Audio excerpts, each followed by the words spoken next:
651. fundur bæjarstjórnar Reykjanesbæjar haldinn í Stapa í Hljómahöll 4. apríl 2023 klukkan 17 er settur. Viðstaddir eru bæjarfulltrúarnir Alexander Ragnarsson, Birgitta Rún Birgisdóttir, Bjarni Páll Tryggvason, Díana Hilmarsdóttir, Friðjón Einarsson, Helga Jóhanna Oddsdóttir, Hjörtur Magnús Guðbjartsson, Margrét Þórarinsdóttir, Sverrir Bergmann Magnússon, Valgerður Björk Pálsdóttir og sú sem hér stendur Halldóra Fríða Þorvaldsdóttir. Að auki situr Hrefna Gunnarsdóttir ritari fundinn og ritar fundargerð. Á dagskrá þessa fundar eru 6 mál, en þau eru: fyrsta mál fundargerði bæjarráðs frá 23. og 30. mars, annað mál er fundargerð umhverfis- og skipulagsráðs frá 31. mars, þriðja mál er fundargerð lýðheilsuráðs frá 21. mars, fjórða mál fundargerð velferðarráðs frá 22. mars, fimmta mál er fundargerð stjórnar Reykjaneshafnar frá 23. mars og sjötta og síðasta mál er fundargerð menningar- og atvinnuráðs frá 28. mars síðastliðnum. Þá göngum við til dagskrár og tökum hér fyrir fyrsta mál sem eru fundargerðir bæjarráðs frá 23. og 30. mars síðastliðnum. Orðið er laust.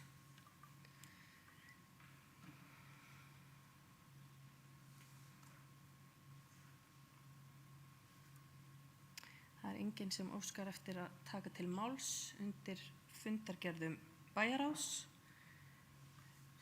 Þeir sem samþykkt geta fundargerðirnar eru beðnir að gefa merki og þær eru samþykktar 11:0. Þá tökum við hér næst fyrir annað mál á dagskrá sem er fundargerð umhverfis- og skipulagsráðs frá 31. mars síðastliðnum. Eins og áður eru hér nokkur mál sem við þurfum að taka sérstaklega fyrir og við byrjum hér á 5. máli fundargerðarinnar sem er Hólagata 20 breytt lóðamörk. Orðið er laust. Það er enginn sem óskar eftir að taka til máls. Þeir sem samþykkt geta 5. mál fundargerðarinnar Hólagata 20 eru beðnir að gefa merki og það er samþykkt 11:0. Þá tökum við næst fyrir 7. mál fundargerðarinnar sem er Víðidalur 19 fyrirspurn sólstofu. Orðið er laust. Þeir sem samþykkt geta 7. mál Víðidalur 19 fyrirspurn sólstofu eru beðnir að gefa merki og það er samþykkt 11:0. Þá tökum við hér síðast fyrir 10. mál fundargerðarinnar sem er Háaleiti 15 bílskúr. Orðið er laust. Enginn sem óskar eftir að taka til máls. Þeir sem samþykkt geta 10. mál eru beðnir að gefa merki og það er samþykkt 11:0 og þá er orðið næstum laust. Forseti ætlar að byrja á því að taka hérna sérstaklega fyrir annað mál á dagskrá þessa fundar sem ræðir. Þar var skipað í starfshóp sem á að fjalla breytingar í skipulagi og óska forseti eftir því að bæjarfulltrúar gefi hér heimild fyrir að því máli verði frestað.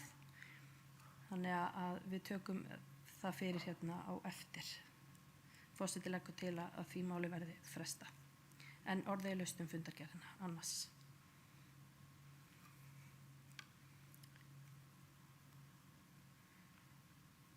Valgerður Björk Pálsdóttir, gjörðu svo vel.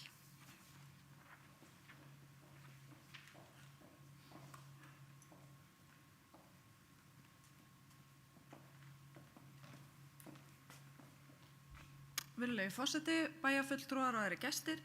Ég ætlaði bara aðeins að koma inn á mál númer 3, húsnæðisáætlun Reykjanesbæjar. Þar sem það er engin fulltrúi í umhverfis- og skipulagsráði í bæjarstjórn, þá vildi ég bara koma aðeins inn á umræður sem við áttum í gær með þeim fulltrúum að við hefðum nýverið samþykkt húsnæðisáætlun Reykjanesbæjar en að það var ekki stefnumótandi plagg og að við þyrftum í rauninni að fara í gerð húsnæðisstefnu fyrir sveitarfélagið. Þannig að ég hvet okkur til þess að gera það fljótlega og því var ánægjulegt að sjá að á nýlegum fundi Heklunar, Atvinnuþróunarfélags Suðurnesja og Markaðsstofu Reykjaness var farið yfir stöðu og framtíð Suðurnesja með sviðsmyndagreiningu og tekjuþróun og þar á að skoða og greina íbúaþróun og mikilvæga þætti hennar á bæði undanfarnum árum og svo til 3 til 5 ára í framtíðinni. Þannig vitum við betur hvað að gerast svona í íbúaþróuninu og hvernig byggingar og hvernig hús við eigum að byggja. Og ég bara fagna þessu og hlakka til að taka þátt í þessu fljótlega. Takk.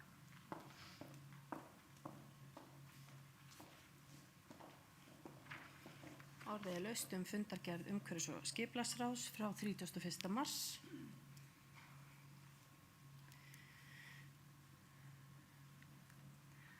Forseti leggur til að öðru máli verði frestað. Þeir sem samþykkt geta það eru beðnir að gefa merki. Það er samþykkt 11:0. Þeir sem samþykkt geta fundargerðina í heild sinni eru beðnir að gefa merki og fundargerðin er samþykkt 11:0. Þá tökum við hér næst fyrir fundargerð Lýðheilsuráðs frá 21. mars síðastliðnum. Díana Hilmarsdóttir, gjörðu svo vel.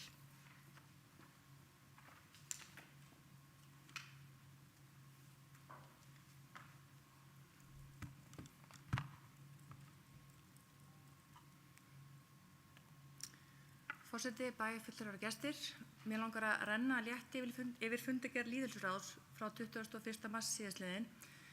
En þar var kynning á sálfélagslegri þjónustu Heilbrigðisstofnunar Suðurnesja. Guðfinna og Ragnhildur komu og kynntu starfsemi og áherslur forvarnar- og meðferðarteymis barna og það er lögð áhersla á eflingu sálfélagslegrar þjónustu á heilsugæslustöðvum sem er liður í aðgerðaáætlun í geðheilbrigðismálum.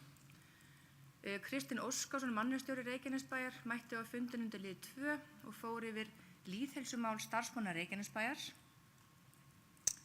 og í tilefni af mottumars undir lið 3 þá bauð Lýðheilsuráð Reykjanesbæjar frítt í sund þann 30. mars síðastliðinn í Vatnaveröld.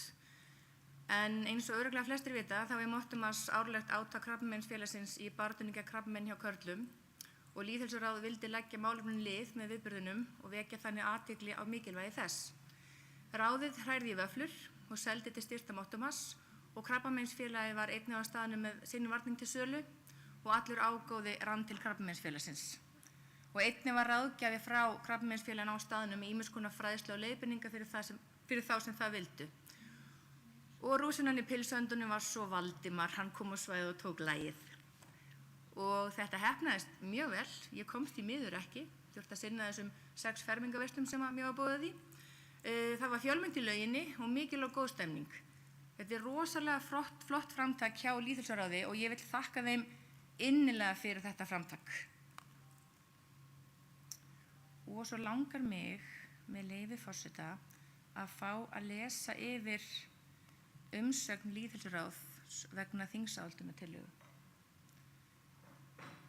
Lýðheilsuráð fagnar tillögu til þingsályktunar innleiðingu lýðheilsumats í íslenska löggjöf. Mat Lýðheilsuráðsins er að þetta sé mikilvægt skref í þeirri vegferð sem samfélagið á fyrir höndum á næstu áratugum. Það hefur sýnt sig síðustu áratugi að lífslíkur fólks hafa aukist og samhliða því hafa langvinnir sjúkdómar einnig aukist. Með því að hafa lýðheilsumat til hliðsjónar við setningu laga í sínu víðasta skilningi er auðveldara að koma í veg fyrir þessa þróun. Lýðheilsumál eru mikilvæg og tillagan á þátt í að gera þau sýnileg í íslensku samfélagi. Reykjanesbær hefur unnið markvisst að því síðustu ár að efla lýðheilsu í bæjarfélaginu með því að efla og viðhalda heilsu og vellíðan íbúa á öllum aldurskeiðum. 5. liður er fundargerð samtakahópsins og Lýðheilsuráð hvatti fólk til að fjölmenna á fræðslukvöld fyrir foreldra sem var mánudaginn 27. mars síðastliðinn í Íþróttaakademíunni þar sem að meðal annars var SOS-fræðsla samskipti, orkudrykki og samfélagsmiðla sem eru á vegum Fjörheima og það var mjög vel mætt og heppnaðist vel. Það kom umsókn í forvarnasjóð Reykjanesbæjar vegna verkefnisins Stopp einelti frá Miðstöð Símenntunar. Pétur Pétursson, leiðbeinandi, er að kenna þar ungu fólki í starfsendurhæfingu. Hann kennir framkomu, tjáningu ásamt vöruþróun. Hópurinn fór í hugmyndavinnu og ákvað að vinna að verkefni sem að nýttist nærsamfélaginu. og markmið var að vekja athygli á því samfélagsmeini sem einelti skapar fyrir kynslóðir og kynslóðir ofan og þau leggja áherslu á að það eru bæði gerendur og þolendur sem þurfa hjálp. Nemendahópnum var skipt upp í fjóra mismunandi hópa. Hópur 1 skoðar verð og gæði á peysunum, hópur 2 kemur tillögur að ferli með framkvæmd verkefnisins, hópur 3 sér markaðsmál og hópur 4 sér með upplýsa samstarfsaðila stöðu verkefnisins með umsjón vefsíðu og gerð bæklings fyrir fjármögnun. Það talið að 20% grunnskólabarna verði fyrir einelti sem eru sláandi tölur. Verkefnið Stopp einelti hugsað til þess að kaupa hettupeysur með slagorðinu Stopp einelti á þeim og gefa þær til allra 12 ára barna á Suðurnesjum.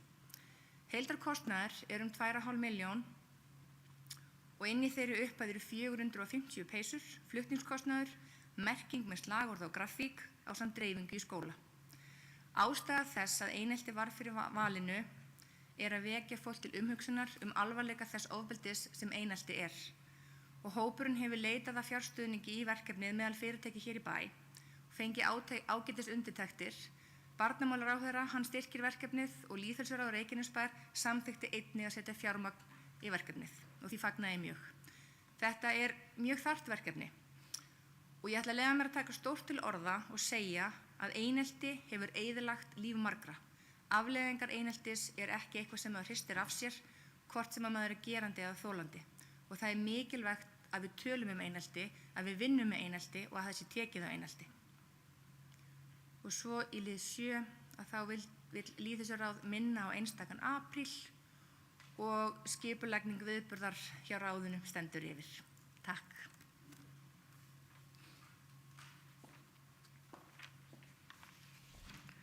Takk fyrir það. Orðið laust fundargerð Lýðheilsuráðs. Það ekki fleiri sem óska eftir að taka til máls. Þeir sem samþykkt geta fundargerð Lýðheilsuráðs beðnir að gefa merki og hún samþykkt 11:0. Þá tökum við fyrir 4. mál á dagskrá sem fundargerð velferðarráðs frá 22. mars síðastliðnum. Orðið laust. Margrét Þórarinsdóttir, gjörðu svo vel.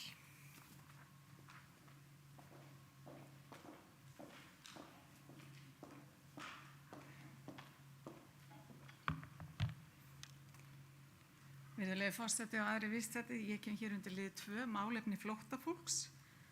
Síðastliðinn föstudag þá sat ég landsþingssamband íslenskra sveitarfélaga þar sem málefni flóttafólks og hælisleitanda var á dagskrá. Guðmundur Ingi Guðbrandsson, félags- og vinnumarkaðsráðherra, var með framsögu og svaraði spurningum sal. Eftirfarandi spurningar lagði ég fyrir ráðherra. Frumvarpið sem var kynnt á vef stjórnarráðsins að heimila leigu á iðnar- og skrifstofuhúsnæði fyrir hælisleitendur, hvers vegna var farið af stað án nokkur samráðs við sveitarfélögin. Nú hefur verið unnið því að koma í veg fyrir að erlendi verkamenn séu hýstir í ólöglegu iðnaðarhúsnæði. Þetta frumvarp ekki alveg þvert á það? Mun það ekki setja slæmt fordæmi? Ef sveitarfélögin munu leggjast gegn frumvarpinu, sem ég tel að þau muni gera, mun þá ríkisstjórnin draga það tilbaka. Með þessu frumvarpi ríkisstjórnin að taka skipulagsvaldið af sveitarfélögum. Finnst ráðherra það eðlilegt? Ráðherra, brást illa við réttmætum spurningum mínum og athugasemdum sem íbúar hafa komið á framfæri við mig.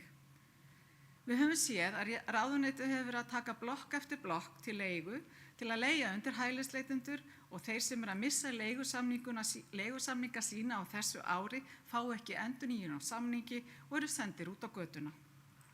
Mín skoðun sú að ráðuneytið verður að falla frá þessum gjörningi sínum að reka fólk úr íbúðum svo leigja meili hælisleitendum.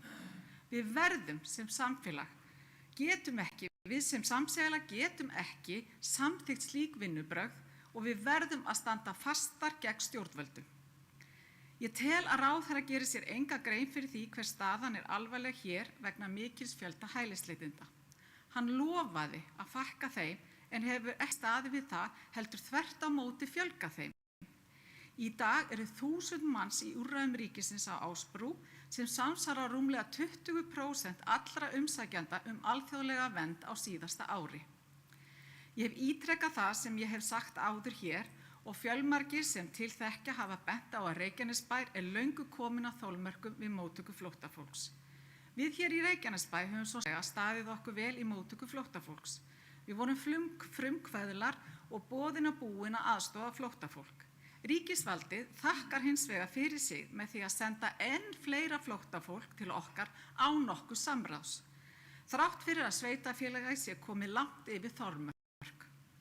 Ef þetta frumvarp sem mun heimila leigu á iðnar- og skrifstofuhúsnæði mun gangi í gegn, þá samfélagið okkar komið í ógöngur og við búin að missa tökin á þeim fjölda sem kemur hingað. Ég óska að þetta verði bókað.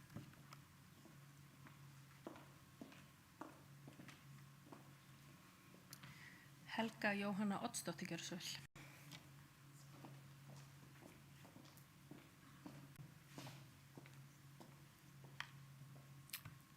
Forseti, ágætu bæjarfulltrúar. Ég kem hérna upp eins og bæjarfulltrúi Margrét Þórhallsdóttir undir lið 2 í fundargerð velferðarráðs og óska einnig eftir að leggja fram bókun varðandi stöðu umsækjenda alþjóðlega vernd í sveitarfélaginu okkar. Og með leyfi forseta þá les ég hana upp. Við bæjarfulltrúar Sjálfstæðisflokksins hörmum þá stöðu sem upp komin í málefnum umsækjenda alþjóðlega vernd og leggjum því fram þessa bókun.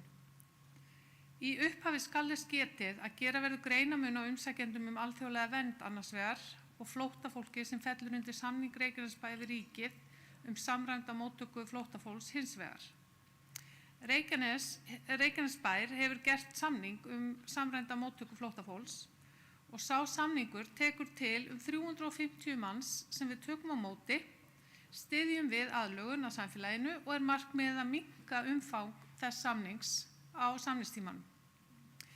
Reykjanesbær gerði fyrst samning þjónustu við umsækjendur alþjóðlega vernd árið 2004. Sá samningur hefur vissulega þróast í áranna rás og þeim sem þar falla undir fjölgað jafnt og þétt. Þróun undanfarinna missera þó í engum takti við þann fjölda sem nú hefur fengið húsnæði í sveitarfélaginu og telur yfir 1000 manns og fer enn hratt fjölgandi. Þessi fjölmenni hópur fólks í umsjá Vinnumálastofnunar og okkur í Reykjanesbæ gert að hlíta einhliða ákvörðun stofnunarinnar að útvega þessum fjölmenna hópi húsnæði í Reykjanesbæ með tilheyrandi áhrifum á innviði okkar og mannlíf. Ekki hefur verið gerður samningur þjónustu við þennan gífurlega fjölda umsækjenda alþjóðlega vernd, en leið og Vinnumálastofnun hefur útvegað þeim hópi húsnæði, ber okkur í Reykjanesbæ skylda til að veita þeim ýmiss konar þjónustu og aðgengi að innviðum sveitarfélagsins. Engin fyrirvari hefur verið gefinn á áformum Vinnumálastofnunar að setja hér í hús hátt í 1000 manns og erum við því ávallt að bregðast við því að efla þjónustu okkar og innviði til að mæta þessari fjölgun eftir á. Áhrifin á íbúa sveitarfélagsins þegar orðin víðtæk. Nú síðast berast fréttir af því að leigusalar kjósa að leigja Vinnumálastofnun húsnæði frekar en íbúum sveitarfélagsins. Jafnvel virðist hagkvæmara að leggja niður rekstur hótels, segja öllu starfsfólkinu upp vinnunni og leigja ríkinu herbergin. Á fundi með bæjarfulltrúum Reykjanesbæjar þann 21. mars síðastliðinn var Guðmundur Ingi Guðbrandsson, félags- og vinnumarkaðsráðherra, spurður spurningarinnar meðal annars hvers vegna setur Vinnumálastofnun allt þetta fólk í húsnæði í Reykjanesbæ. Og ráðherra svaraði því til að það svo mikið laust húsnæði í Reykjanesbæ. Við erum nú alls ekkert viss það að sé upplifun íbúa Reykjanesbæjar sem á leigumarkaði að hér sé allt fullt af lausu húsnæði. En sjálfsagt skal engan undra að húsnæði losni hratt og örugglega betra leiguverð býðst frá ríkinu. Og þrátt fyrir stöðuga og mjög hraða fjölgun eina loforð ráðherra að byggt verði húsnæði fyrir þennan hóp og að það húsnæði verði ekki byggt í Reykjanesbæ. Það nokkuð ljóst að ríkisvaldið hefur engin úrræði önnur en að þiggja allt húsnæði sem býðst og það verður þá að teljast í hæsta máta óeðlileg vinnubrögð ríkisstofnunar að yfirbjóða leigu á almennum markaði með þeim afleiðingum að fjölskyldur missa húsnæði sitt. Fjölskyldur sem hér hafa sest lagt sitt af mörkum til samfélagsins og séð fram á bjarta framtíð í Reykjanesbæ lenda á götunni. Hvar endar þetta? Vantrausti ríkisins og Vinnumálastofnunar í þessum efnum er réttilega ríkjandi á meðal íbúa sveitarfélagsins í ljósi þess hvernig mál hafa þróast og þess samráðsleysis sem einkennt hefur aðgerðir Vinnumálastofnunar. Reykjanesbær er komið langt yfir þolmörk hvað varðar fjölda og því er það skýlaus krafa okkar að ekki verði frekari fjölgun á húsnæði og fjölda umsækjenda alþjóðlega vernd í Reykjanesbæ að ræða. Við förum fram á að okkur og íbúum sveitarfélagsins verði kynnt hvernig Vinnumálastofnun hyggst standast freistinguna að þiggja enn fleiri leigurými þegar þau standa til boða. Það er ljóst að á meðan eftirspurn frá ríkinu verður framboðið til staðar. Traustum greiðanda sem gerir leigusamninga til langs tíma og að hærra leiguverði er erfitt að hafna. Ábyrgðin á að tryggja jafnari dreifingu umsækjenda alþjóðlega vernd á milli sveitarfélaga er ríkisins og við hana verður það að standa. Takk.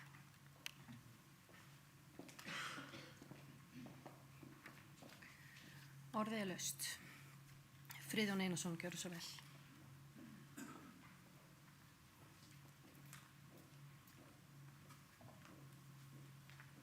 Forseti, ágætu bæjarfulltrúar. Mig langar að koma hérna aðeins undir sama lið og kollega mínir, lið nr. 2 flóttamenn. Aðeins að rifja upp að Reykjanesbær, við erum með 300 manns hjá okkur í umsýslu sem eru við stöðu flóttafólks og svo erum við líka með 70 umsækjendur alþjóðlega vernd. Þeir sem veita þessa þjónustu á vegum Reykjanesbær er Reykjanesbær, Vinnumálastofnun, Rauði krossinn, Hjálpræðisherinn, Aðventistafélagið, MSS, Saga Akademía og Fjörheimar. Reykjanesbær veitir öllu sínu fólki einstaklega stuðning og er reglulega með félagsleg virkni verkefni til þess að hvetja til aukinnar virkni og betri líðan.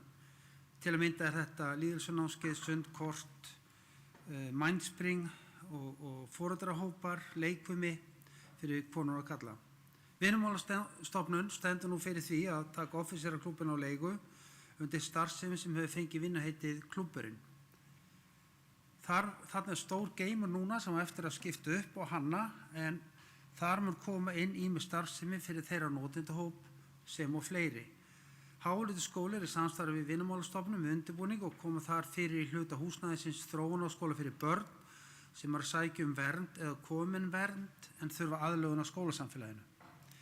Í öðrum hluta hússins verður komið fyrir virknistarfi fyrir fullorðina þar sem ýmis afþreying verður í boði í samstarfi við þá sem bjóða upp á virkni og fræðslu. Það er ýmsum félagasamtökum sem þegar erum við þjónustu við erlenda gestu okkar eins og Rauða krossinn, Hjálpræðisherinn, Aðventusöfnuðurinn og fleiri. Og þetta snýst líka það að færa þjónustuna nær hópnum upp á Ásbrú til að mynda eins og við höfum heyrt af að hlutverk Rauða krossins verður nú meira upp á Ásbrú heldur en niður í sveitarfélaginu. Einnig geta önnur félagasamtök fengi afnót af viðtalsherbergjum, fundasölum og öðrum rýmum til að þjónusta þennan hóp. Ekki er alveg ljóst hvenær starfsemin hefst í húsnæðinu en stefnt að því að það verði sem fyrst en eftir að taka út húsnæði formlega af þeim aðilum sem það gera eins og Brunaldur Suðurnesja. Af hverju er ég að segja þetta hérna er vegna þess að við höfum reynslu eins og hérna kom fram í tali bæjarfulltrúa að við erum búin að vera í þessum málaflokki núna síðan 2004 og höfum kannski mesta reynslu af öllum sveitarfélögum í Íslandi að sinna þessum málaflokki og teljum það að við höfum gert það mjög vel. Við höfum viljað taka vel á móti fólki, sinna þeim og bjóða þau velkomin og ég vil meina það og ég veit að þið eru öll sammála því að við höfum gert það alla tíð, gert það mjög vel. Vegna þess hvað fjölgunin hefur undanfarna mánuði þá höfum við verið í samstarfi við ráðherra og stofnanir eins og Vinnumálastofnun í umræðum hvernig við getum takmarkað þetta hérna hjá okkur. Þetta hóf síðastliðið sumar, þessi vinna, þar sem við komum því skýrt að framfæri fyrir hönd bæjarstjórnar allrar að við vildum fækka vegna þess að innviðir okkar væri komin á þolmörk.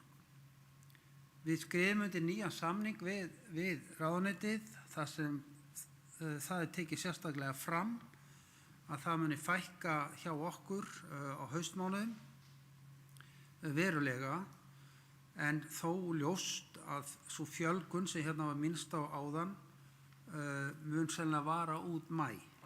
En eftir það, samkvæmt samkomulaginu og viðræðum okkar við ráðherra, þá eigi að byrja að fækka eftir það. Ráðherra hefur komið tvívegis á fund bæjarstjórnar, við höfum séð til fundi með honum, við sátum með honum á landsþingi eins og hér hefur komið fram. Og það er alveg ljóst að það er komið töluverður hiti í þetta verkefni og þetta mál og sitt sýnist hverjum. Og auðvitað höfum við verulegar áhyggjur af þessu. Við höfum áhyggjur af áhrifum á samfélagið, en það er kannski tvennt sem ég vil nefna í þessu sérstaklega. Það er það að það er einungis 3 sveitarfélög á Íslandi sem eru að taka að sér þetta verkefni. Það er Reykjanesbær, Hafnarfjörður og Reykjavík, fyrst og fremst. Og það hefur lengi verið sagt að fleiri sveitarfélög ætla að koma að þessu verkefni og nú er búið að láta okkur vita það að það er fyrirhugað að reisa upp íbúðir víða land fyrir hælslendur og við veitum ekki alveg hvernig það verður, en vonandi verður það nú kannski fyrr en seinna. En mál nummer 1 er það að sveitarfélög hafa verið mjög treg. Af 64 sveitarfélögum eru 53 sveitarfélög sem hafa ekki gert neitt. 53 sveitarfélög. Sem er alveg bagalegt fyrir okkur, og núna fyrir helgi þá sátum við fund með öllum landssamtökum sveitarfélaga og þar fórum við yfir þetta mál og skömmuðumst var út í það okkur sveitarfélagin hjálpuðu okkur ekki. Við erum að gera okkar besta að reyna að koma þess á framfæri og fá fleiri lið með okkur, en því miður hefur það ekki tekist nógu vel. En kannski aðalatur í þessu að það er ekki til nein stefna eins og ráðherrann sagði hjá ríkisstjórn Íslands í þessum málaflokki. Hún er ekki til. Og við höfum ítrekað sagt hérna í bæjarstjórn að þau sem eru nær þessari ríkisstjórn en aðrir þurfa að koma þess á framfæri við ríkisstjórnina. Það er engin stefna í þessum málaflokki hjá okkur. Við vitum ekki hvert á að stefna, því að við erum alltaf eins og kom fram hérna hjá bæjarfulltrúum, við erum alltaf að grípa boltan eftir á, stanslaust. Og við liggjum því miður ansi vel við höggi af því það hefur verið laust húsnæði. En núna finnst okkur að ríki hafi seilst heldur of langt þegar það er verið að yfirbjóða eignir í Reykjanesbæ og auðvitað hoppa fasteigna eigendur á það og leigja húsnæði sitt. Það er ekki mikla samfélags ábyrgð þar, en því miður gerist þetta þegar peningar tala. Og mér finnst þetta að segja meira stefnuleysi ríkisstjórnar, og ég ætla ekki að kenna einum ráðherra það, eða stofnunum hans eins og þegar við skömmum Vinnumálastofnun, hún er bara að vinna eftir þeirri skipun sem ríkisstjórnin gerir. Ég ætla ekki að fara að byrja að skjóta starfsfólki þar, þau eru bara að reyna sitt besta. Þetta er ekki þeirra ákvörðun, bara ítreka það. Þetta er ákvörðun ríkisins. Ríkisstjórnin tekur þessa ákvörðun og ráðherra í umboði ríkisstjórnarinnar kemur þessu áfram. Þannig að ég held að vættum aðeins að passa orð okkar varðandi þessum stofnunum ríkisins, að því að þau eru bara að vinna verkinu sem þeim er falið. Við höfum verið mjög samhent bæjarstjórn í þessu verkefni frá upphafi og ég trúi því að við munum gera það áfram. Og við megum ekki hætta, við þurfum að berjast á hverjum degi að bæta stöðuna hjá okkur. Þetta er farið að skapa titring í samfélaginu og við viljum það ekki. Þannig að ég ætla bara að óska eftir því við okkur öll að við vinnum áfram saman í þessu, komum þessum óánægju röddum okkar sem víðast, þannig að önnur sveitarfélög standi nú á fætur og aðstoða okkur.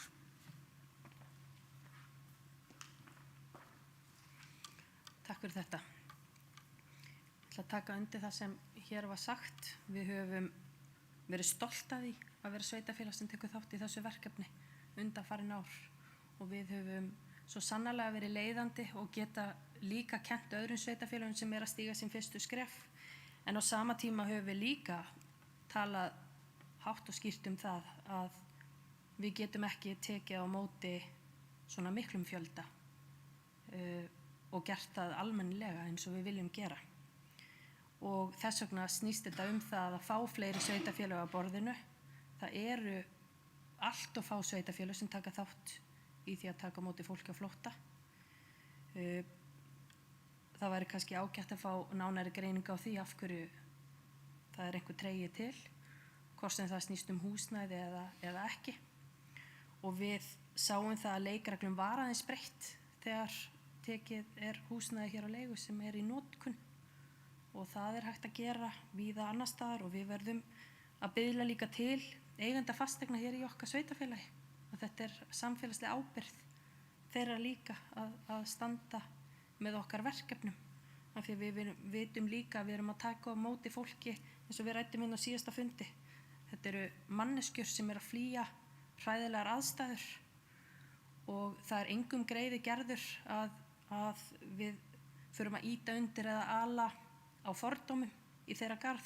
Við þurfum að styrkja okkar innviði til að taka á móti þeim sem við getum tekið á móti og önnur sveitarfélög þurfa að koma að borðinu og við höfum aldeilis reynt að koma því almennilega til skila eins og ég sagði.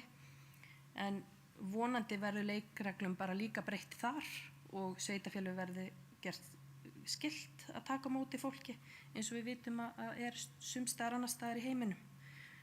Það kannski hægt að segja frá því núna að ég veit að stór vinnuhópur sem hefur verið á störfum sem tengist bæði ríki og sveitarfélaginu hann hefur verið á störfum núna á vormánuðum og enn á störfum og ráðherra hafði samband við okkar sveitarfélag og óskaði sérstaklega eftir því að þessi vinnuhópur myndi komast að sameiginlegri niðurstöðu tímasetta aðgerðaáætlun þar sem við værum að ræða virkni fólk sem hérna hjá okkur í sveitarfélaginu, hvernig við tryggjum stuðning við innviði og líka hvernig við ætlum að fækka þeim fjölda sem hér og ráðherra mun koma til okkar aftur og hitta kjörna fulltrúa núna fyrir lok apríl. Þannig að við stöndum hér öll saman. Þetta gríðarlega stórt verkefni og mikil áskorun. En ég hef trú á því að við munum ná góðri lausn í þessum málum fyrir alla, ekki fyrir sveitarfélag heldur sérstaklega fyrir fólki sem hingað að koma. Ég ber bara mikla voni við það að niðurstaðan verði svo. Þannig að en orðið laust. Fundargerð velferðarráðs. Helga Jóhanna Oddsdóttir gjör svo vel.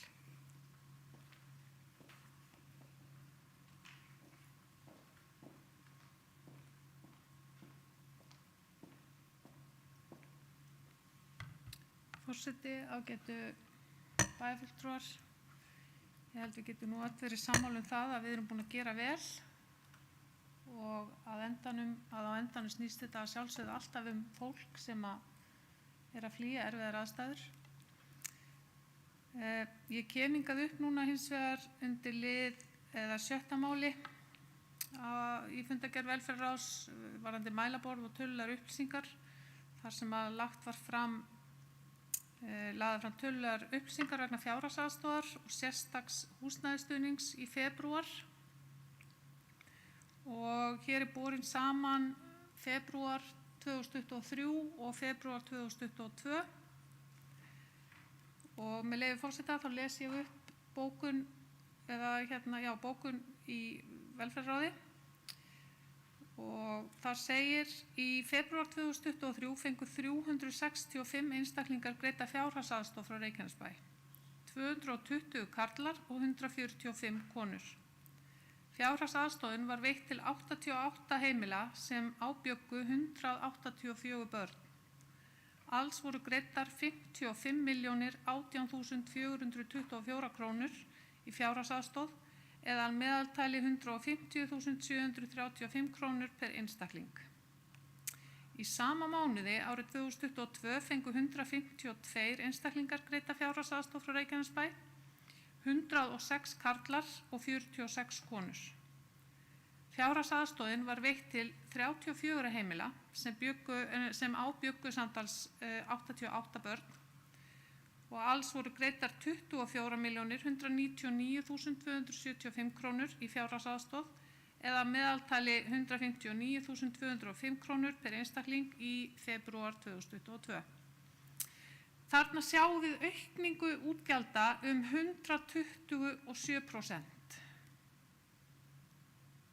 frá febrúar 2022 samanborið við febrúar 2023 og fjölgun heimila er 158%. Og maður stendur hérna hálf orðlaus og veltir því fyrir sér hvað veldur. Og því óska ég eftir því að við bæjarfulltrúar fáum nánari greiningu á því hvað býr að baki þessari miklu aukningu. Og þá vakna nokkrar spurningar sem ég vildi gjarnan fá svar við þegar að þær upplýsingar liggja fyrir. Og fyrsta spurningin lítur einfaldlega því, er þetta hrein útgjaldaaukning sem lendir á sveitarfélaginu eða er einhverja greiðslur þarna á móti frá ríkinu sem á eftir að bóka til þess að færa þessa tölu niður? Hversu stór hluti þessara greiðslu núna í febrúar 2023 er vegna eða fer til íbúa sem hafa búið skemur en 1 ár í sveitarfélaginu? Hversu stór hluti þessara greiðslna, ef einhver, fellur til vegna umsækjenda alþjóðlega vernd? Hverjar eru helstu ástæður þess að þessi stóri hópur þurfi fjárhagsaðstoð? Nú þegar atvinnuleysi hefur sjaldan verið minna og fyrirtæki keppast að ráða til sín starfsfólk á svæðinu. Og að lokum að þá væri ágætt að sjá greiningu á aðstæðum á vinnumarkaði þegar svona tölur eru bornar saman. Einhver staðar liggur hundurinn grafinn og ég tel það ábyrgð okkar bæjarfulltrúa að koma okkur betur inn í þessu mál og skoða hvar lausnir er að finna. Takk.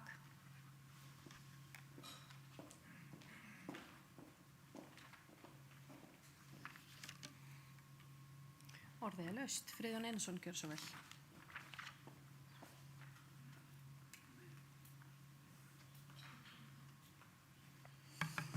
Svo þessi forseti, afsakið, bæjarfulltrúar. Hérna aðeins varðandi þess sem hér á sagt, varðandi fjárhagsaðstoð, þá langar mig bara að ítreka það að ríkið endurgreiðir alltaf 3/4 fyrir þessa 365 einstaklinga sem fengu greidda fjárhagsaðstoð í síðasta mánuði. Þannig að það er frá byrjun 2/3 til 3/4 sem er greitt af ríkinu, sem fá endurgreitt af ríkinu. Það er vegna erlenda íbúa. Aftur á móti fjárhagsaðstoð í Reykjanesbæ er hlutfallslega mjög lág og hefur verið lengi með við sum önnur sveitarfélög. Ég ætla nú kannski ekki að fara hér yfir hverjir er að fá fjárhagsaðstoð en það er ljóst að þegar einhver sækir fjárhagsaðstoð þá er það vegna þess að hann hefur engar aðra tekjur lengur. Í flestum tilfellum er það þannig, hvorki atvinnuleysisbætur eða annað og er hugsanlega í umsóknarferli örorkulífeyri. Þannig að þetta er nú kannski okkar einstaklingar sem hafa það verst sko. En bara til að hafa það alveg á hreinu og þá er það ríkið sem tekur rúmlega 2/3 upp í 3/4 af þessari tölu.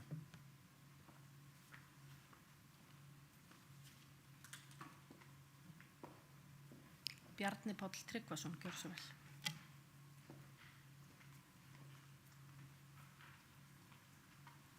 Forseti, bæjarfulltrúar, aðrir gestir. Ég kannski rétt aðeins að koma inn á punktanum fjárhagsaðstoð gagnvart þessu þáttur sem er. Ég held að Friðjón hafi svaraði ágætlega að það mun skýra sig betur þegar svörin við spurningunum koma formlega en þetta náttúrulega ekki hrein útgjaldaaukning eða annað sem þessi stað þarna og þetta að mestum hluta vegna umsækjandi alþjóðlega vernd hérna í bæjarfélaginu.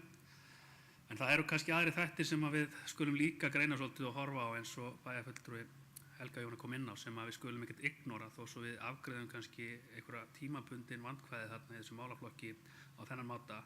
Við höfum ágætis aðgang að tölfræðilegum upplýsingum frá Reykjanesbæ í gegnum þau kerfi sem við höfum aðgang að sem bæjarfulltrúar sem við getum séð þetta nokkuð skýrt og ég man síðast þegar ég var að garfa í þessum tölulegu upplýsingum þá sá maður mjög skýrt að þegar maður álíktaði til að byrja með að það væri býtu hvað að gerast hér sko, hér alltaf uppleið í atvinnulífi og annað þvílíkt og þegar maður fór svo að horfa á hvað var að baki tölurnar þá kom svolítið önnur mynd í ljós.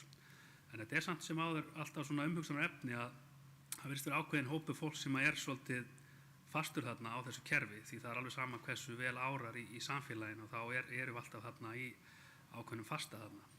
Kannski rétt aðeins annað mál varðandi flóttamenn.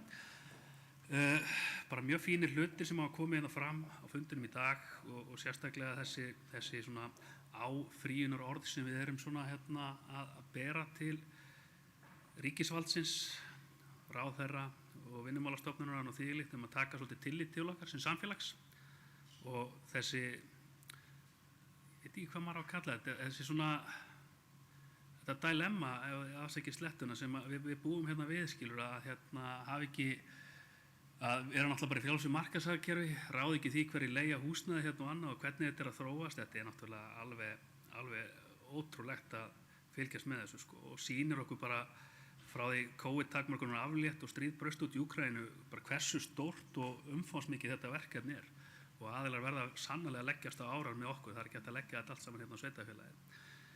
Það sem jákvætt, eins og hefur náttúrulega komið hérna fram sem að bæjarfulltrúi Friðjón var að fara hérna yfir, að það þó allavega verið að koma til móts við ýmsa þætti sem við höfum bent ítrekkað á fyrir daufum eyrum mjög lengi. En nú virðist vera, það alltaf aðgerðir í gangi. Þetta ekki bara orð sem eiga sér stað. Mér finnst það nú jákvætt og gefur manni tilefni til þess að svona vonast til þess að menn muni standa við líka aðra hluti sem voru sagðir á fundi með ráðherra fyrir síðasta bæjarstjórnarfund því við höfum alltaf ekki farið varhluti af því að menn tala já, við ætlum að stoppa núna og þvílíkt en svo sjáum við ekki gerast í borði en við heyrum aðra hluti í orði en hann sagði líka þetta mjög skýrt að hans verkefni væri fyrst og fremst gagnvart okkur og þeim stofnunum sem að vinna þessum málaflokkum að það væri ávinna sér traust hérna í bæjarfélaginu, traust okkar bæjarfulltrúa og þeirra sem koma að þessum hlutum að þau orð sem voru sögð þar til úrbóta í þessum málaflokki núna til næstu framtíðar sé eitthvað sem er stóra verkefni framöndan hjá honum og við erum svolítið bundin af þessum orðum og engu öðru þannig að á þessum tímapunkti þá er það líka áskorun til þessara aðila að standa undir því trausti sem þeir eru búin að skreina frá að þeir vilja afla sér hérna í bæjarfélagi. Takk fyrir.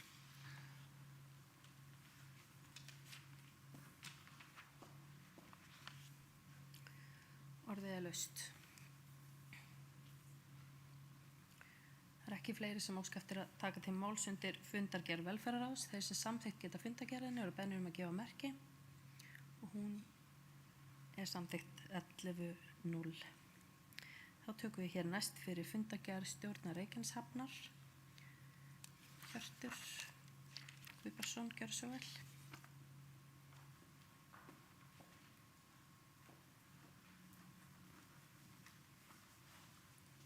Forseti, bæjarfulltrúar og aðrir gestir, ég langaði að fara yfir fundargerð hafnarinnar síðustu. Það voru nokkur svona frekar stór atriði stór mál fyrir okkur í þessari fundargerð. Eitt af þeim var loka afgreiðsla á deiliskipulagi í Njarðvíkurhöfn sem þýðir að það er í rauninni ekkert lengur sem stoppar skipasmíðastöðinni að halda áfram og önnur afleidd verkefni.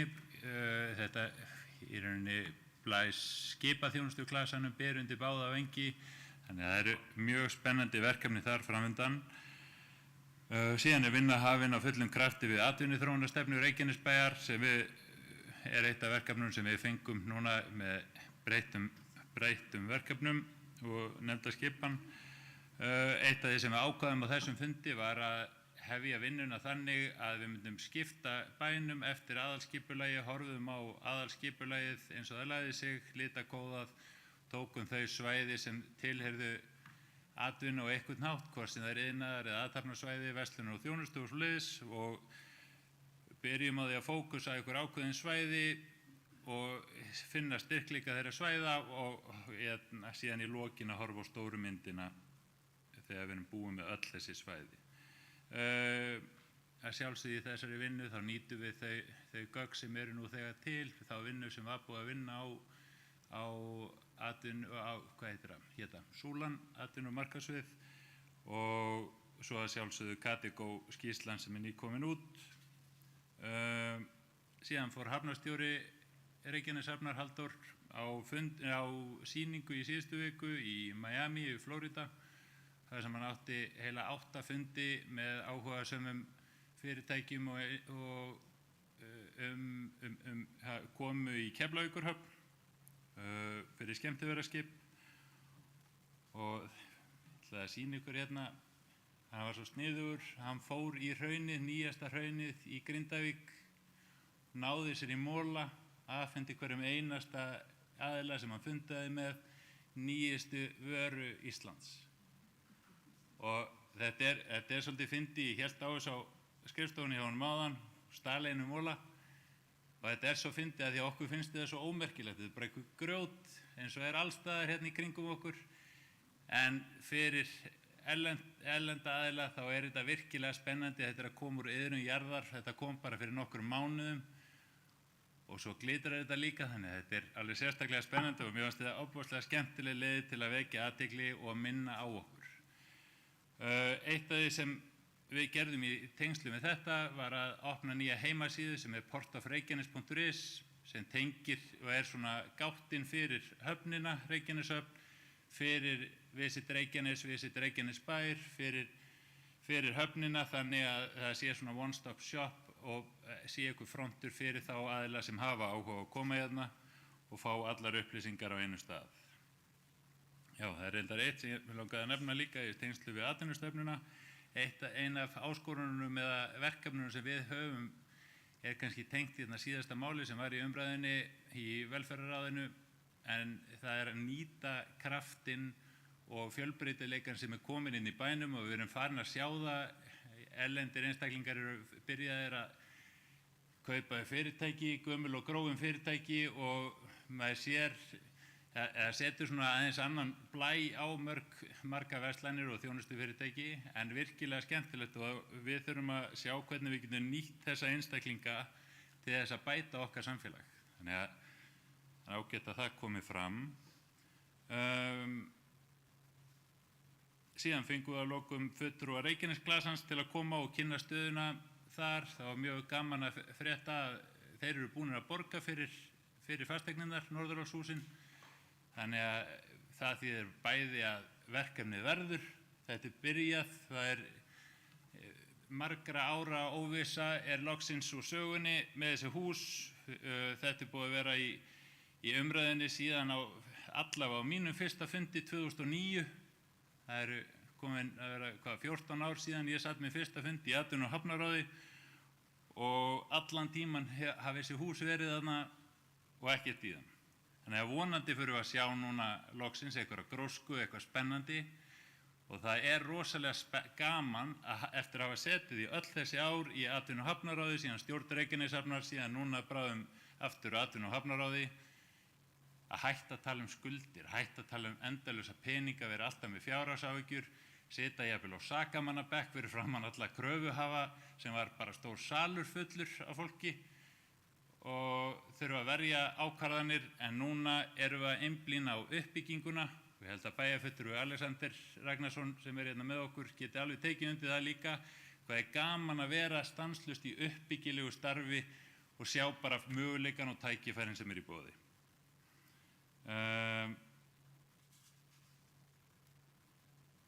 Já, það held ég að segja. Já, það er eitt atriði viðbót sem er okkar að nefna. Í lið 5, þar er fylgiskjal sem er opið öllum sem hafa áhuga, sem sýnir okkar svona næstu hugmyndir í Njarðvíkurhöfn, það tengir skipaþjónustu klasanum. Þar erum við náttúrulega að vinna með svæði sem mjög gróið, bæði þéttbýl íbúðabyggð í næsta nágrenni og svo atvinnustarfsemi þar í kring. En möguleikarnir sem við sjáum eru fyrst og fremst í mögulegri landfyllingu eins og sést í fylgiskjalinu sem gætu verið 7-10 hektarar og gætu þá mögulega hjálpað okkur að laða að ný fyrirtæki þar á svæðið.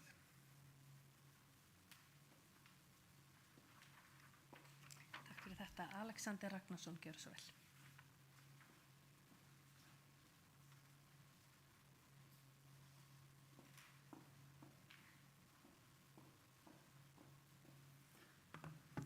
Forseti, bæjarfulltrúar. Hjörtur sagði nú eiginlega svona flest sem hægt að segja þessa fundagerð og ég var nú búinn að lofa honum að ég kæmi upp og myndi aðeins rífast við hann en ég held ég sleppi því nú bara. Við þurfum að komast á leik á eftir. En mér langaði aðeins að koma undir fundagerð stjórnar Reykjanesafna og það er rétt, það eru mörg spennandi og skemmtileg verkefni og stór verkefni sem eru inn á okkar borði sem geta haft, held ég, mjög jákvæð og áhrif fyrir sveitarfélagið ef að okkur tekst að halda rétt á spilunum. Og það eru skipaþjónustuklassinn getur orðið að mínum mati risaverkefni en það þarf að vanda til verka og við erum í miklu samstarfi líka við USK því þetta er náttúrulega stór partur og við erum náttúrulega atvinnumáli komin hjá okkur. Stór partur af þessu eru skipulagsmál líka, þannig að þar er samstarf. Það er mikið inn á borði hjá okkur ýmsar hugmyndir rafeldsneyti og þar eru náttúrulega, við erum að fara í gegnum breytingar og það er hlutur sem við þurfum að skoða eins og með flugvél í eldsneyti og svona erum við að fara að vera með það í Helguvík og hvernig verður það, hvernig þróast það, þannig að við þurfum að hafa augu og eyru opin og fylgjast vel með þeirri þróun sem í þeim málum og svo er náttúrulega mjög gaman að sjá að það er eitthvað að gerast í álvershúsunum og kannski er bara mjög gott að hafa þau núna og geta tekið við þessu mjög skemmtilega verkefni sem er að fara þar í gang.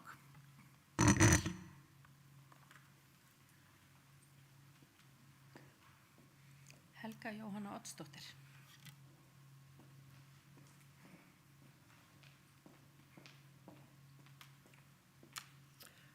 Forseti, ágætu bæjarfulltrúar. Örstutt að minni hálfu til að fylgja eftir áherslum okkar sjálfstæðismanna aukinn sýnileika í umræðum atvinnumál í sveitarfélaginu. Þá má ég til með að lýsa yfir miklum fögnuðum mínum með þessa fundagerð. Það er augljóst að málaflokknum er vel fyrir komið, vel gert Halldór og það er nóg af tækifærum. Fullt af verkefnum sem að bíða á þröskuldunum og það er okkar að grípa þau. Þannig að ég ítreka ánægju mína með það að atvinnumálin skuli vera komin undir höfnina. Takk fyrir.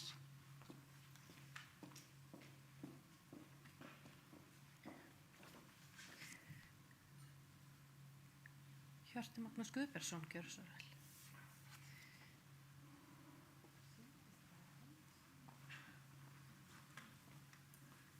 Já, sækið það er svolítið smáhendur þannig að það er erfitt að sjá þegar ég rétt upp höndina. En já, mér finnst, ég er alveg sammálaður, það þarf að vera sýnilegt þegar ég er sammála bæjarfulltrúa Jóhannu, að það þarf að vera sýnilegt hvað er verið að gera.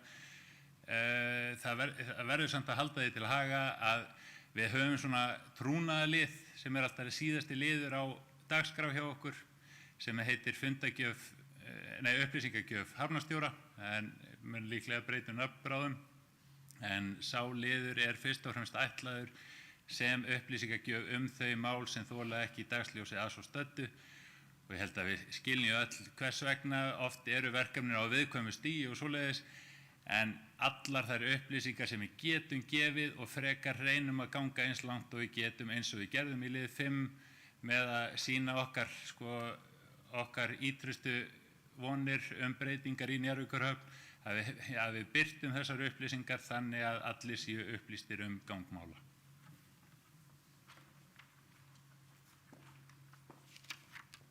Takk fyrir það.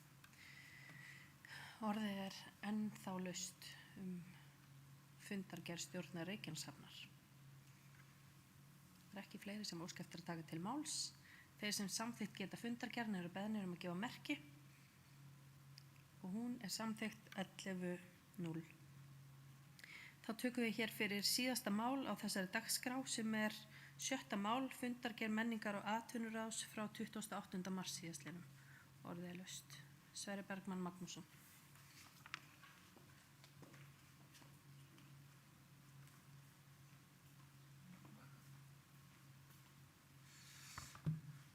Virðulegi forseti, bæjarfulltrúar og aðrir áheyrendur. Ég kem hér upp undir fundargerð menningar- og atvinnuráðs frá 28. mars síðastliðnum. En ég ætla bara að stikla á stóru. Ég ætla að hoppa þarna beint í mál nr. 2 en framkvæmdastjóri Hljómahallar. Hann mætti á fundinn og kynnti fyrirhuga stafrænt menningarkort fyrir söfn Reykjanesbæjar.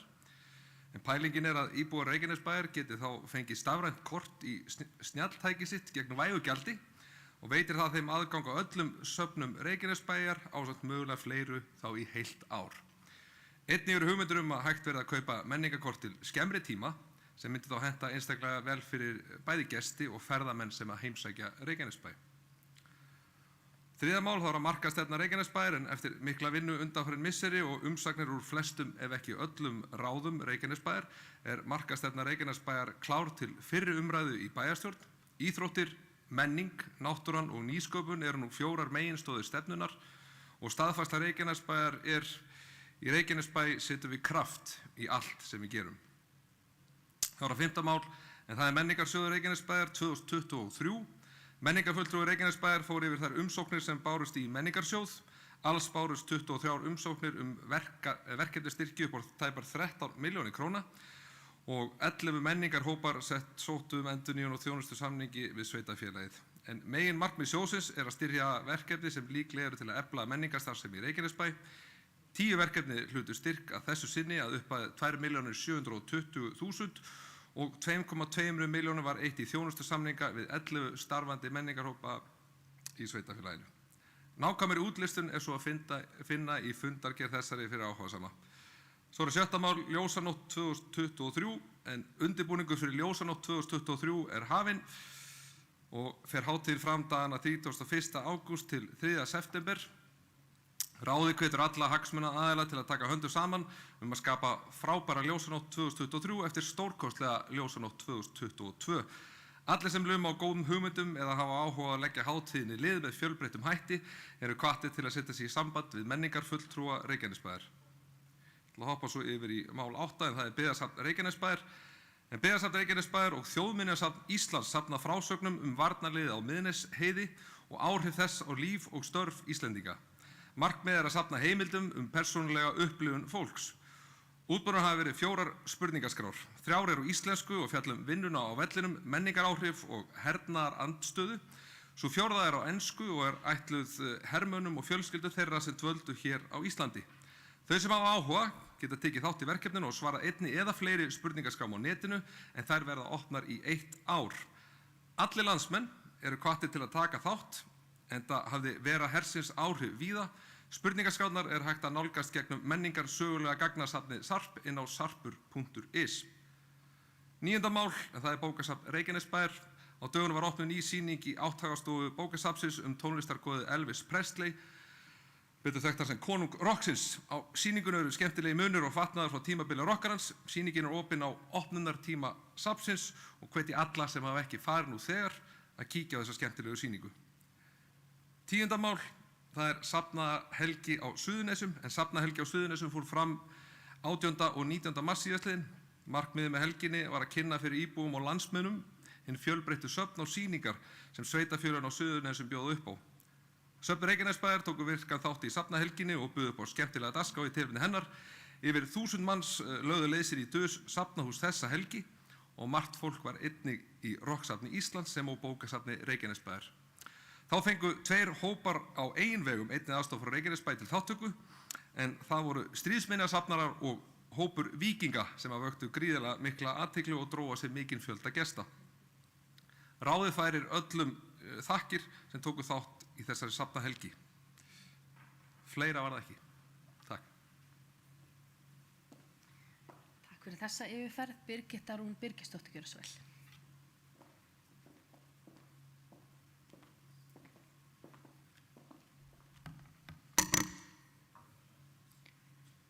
Forseti, bæjarfulltrúar, ég kem hér upp vegna 3. máls í fundargerð menningar- og atvinnuráðs frá 28. mars síðastliðnum.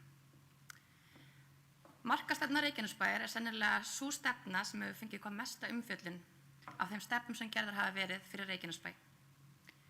Við í menningar- og atvinnuráði hittumst í marsmánuði og fórum yfir allar þær athugasemdir sem borist höfðu drög stefnunar. Í dag stefnan orðin mun hnitmiðaðri, þar sem búið að aðgreina grunnvinnuna frá stefnunu sjálfri og mun hún nú fylgja með sem fylgiskjal. Við í Sjálfstæðisflokknum fögnum því að íþróttir séu komnar inn í stefnuna sem ein af meginstoðum hennar og þökkum við meirihlutanum fyrir að taka vel undir þau rök okkar því það kom berlega í ljós í þeim athugasemdum sem bárust frá ráðum og nefndum að öllum fannst þurfa að gera íþróttum hærra undir höfði í stefnu sem gerð til að markaðssetja íþróttabæinn Reykjanesbæ. Takk fyrir.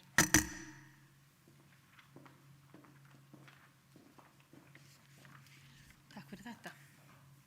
Orðið er laust fundargerð menningar- og atvinnuráðs. Enginn sem óskar eftir að taka til máls. Þeir sem samþykkt geta fundargerð menningar- og atvinnuráðs frá 28. mars eru beðnir að gefa merki. Hún samþykkt 11:0. Það þó ekki fleira sem liggur fyrir á þessum fundi. Nú verður fundargerðin yfirfarin og undirrituð rafrænt